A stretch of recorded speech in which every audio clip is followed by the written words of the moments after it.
Assalamualaikum warahmatullahi wabarakatuh, the honorable, the educators, and all of the audience.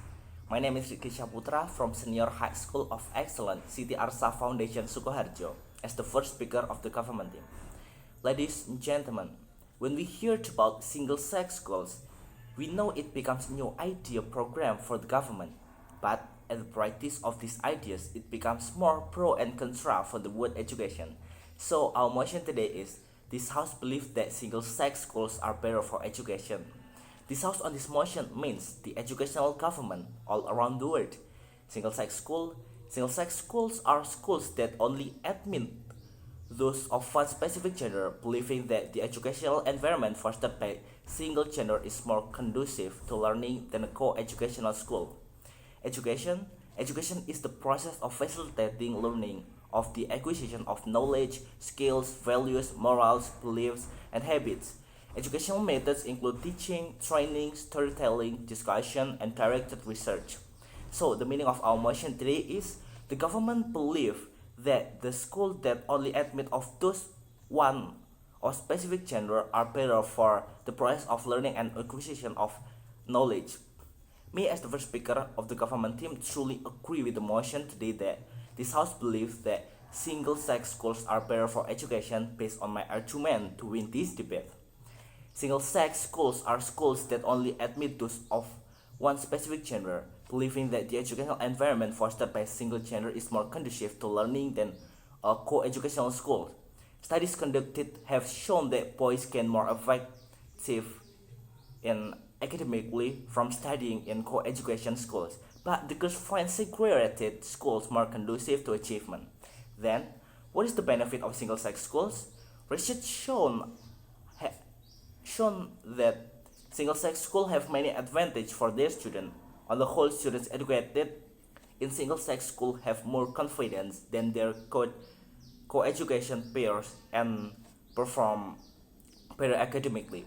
In addition, the students tend to not feel of the pressure of the gender roles and learn to pursue areas that interest them no matter what is considered socially acceptable for their biological sex.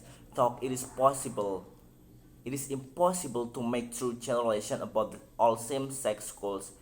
The following are commonalities of most of them. First, a more relaxed environment. Even though many boys and girls schools demonstrate high standards of education, they often have more relaxed environment than co-educational counterparts. The resulting classrooms are often dynamic, free, and bursting with ideas and conversation, all hallmarks of a great education. Second, same-sex schooling also reduces the formation of cliques in some cases, with oppressive gender stereotypes and gender distortion out of the picture. Students can concentrate on their studies and extracurriculars. And then the third is less gender stereotyping. Gender stereotypes rarely find their way into impact same schools, though they persist out of them. In co-educational schools, students speak and behave in the interest of affirming their gender-related self-concept. In same-sex school, this is much less prominent issue, and students worry less about whether their behavior is masculine or feminine enough for how they'd like to be perceived.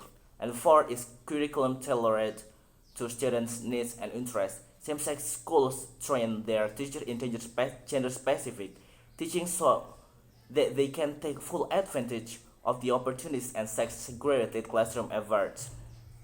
Ladies and gentlemen, here are my points to win this debate. First, women are better in single-sex institutions.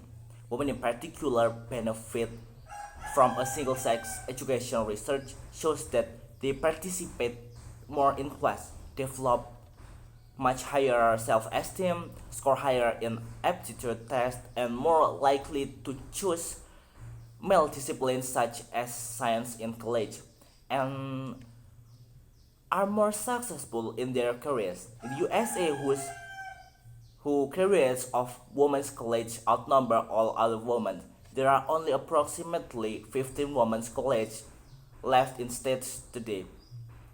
Women's college left in states today First, Elizabeth Tidball, who conducted the who research, also later concluded that women's college produced more than their fair share who even on to medical school or receive doctorates in the natural life or life science, typically male fields.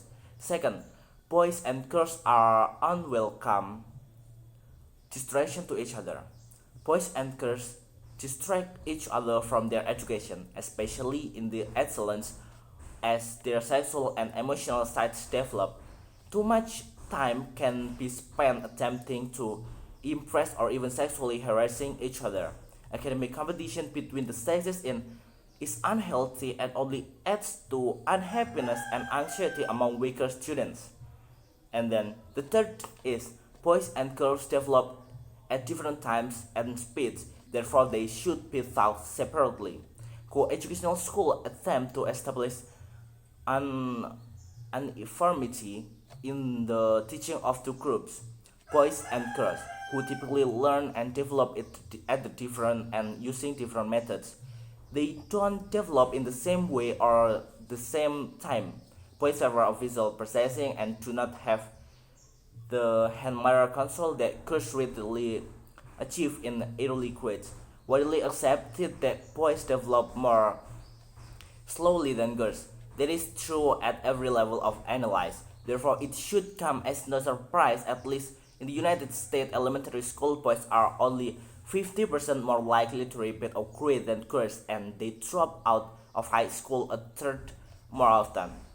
If they were taught separately and the curriculum and teaching was tailored of their needs, dropout rates would not be so higher and vastly disparate. And then the first is teacher favor their own gender in co-educational school. Teachers frequently favor their own gender when teaching co-educational gender and classes. For example, male teacher can undermine the progress or confidence of girl students by refusing to choose them to answer questions and etc. A recent study by the American Association of University Women found that gender-based is a major problem at levels of schooling, asserting girls are plagued by sexual harassment and neglected by sexist teachers who paid more attention to boys.